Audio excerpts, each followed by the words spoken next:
काही वेळेला आपल्याला असं होतं की खूप कंटाळा आलेला असतो आणि झोप आलेली असते रात्री, आणि कधी एकदा जाऊन आपण अंथरुणावर पडेन आणि झोपेन असं झालेलं असतं, आणि जातो पटकन बेडशीट वगैरे झाडतो, घालतो आणि पडतो लगेच गादीवर. आणि आपण काय विचार करतो की चादर वगैरे जरा नंतर घेऊया, आपण जरासा आता पडूया, वैताग आला आहे, झोप खूप आल्या, आणि पडतो आणि तसंच तिथंच झोप लागते. आणि पहाटे 4-5च्या दरम्यान आपल्याला असं जाणवतं की थंडी वाजल्यासारखी वाटते.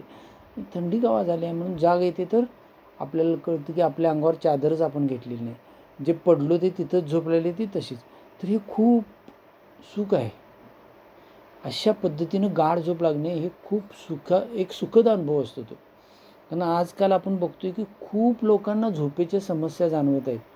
अक्षरशः म्हणजे काही लोकांना लवकर झोपच लागत नाही, काही लोकांना लागली तर काही तास लागते, वेळानं लागते, परत एकदा जाग आली की परत आणि बराच वेळ लागत नाही, परत पहाटे आणि लवकर जाग येते. अशा अनेक समस्या लोकांना भेडसावत आहेत.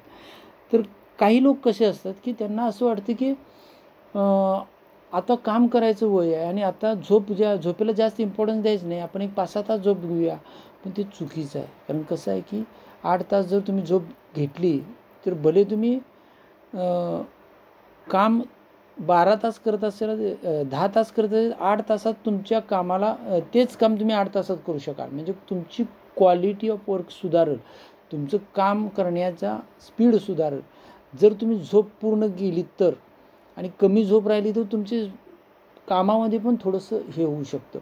त्यामुळं कसं आहे, एकतरी आपलं शरीर, आपलं मन फ्रेश होतं झोप पूर्ण गेल्यामुळे. त्यामुळं 8 तास झोप ही घ्याच.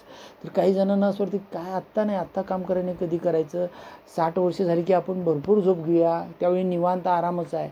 पण कसं आहे की बऱ्याच जणांना 60 वर्ष झाली की झोपच लागत नाही. मग कधी आनंद घेणार तुम्ही आणि कधी फ्रेश होणार. त्यामुळे ज्या त्यावेळी आता तुम्ही काम जर करत असला तरीसुद्धाच 8 तास तुम्ही झोप घ्या. उद्याचं काय माहीत नाही, 60 वर्षानंतर काय होईल आणि त्यावेळी तो आनंद कदाचित मिळेल नाही मिळेल. त्यापेक्षा आज त्याच्याबरोबरच घ्या. तुमचं हेल्थ चांगली राहील, तुमचं माइंड चांगलं राहील आणि तुम्हाला त्याचा एन्जॉय मिळेल, तुमचं वर्कसुद्धा चांगलं होईल. थँक्यू.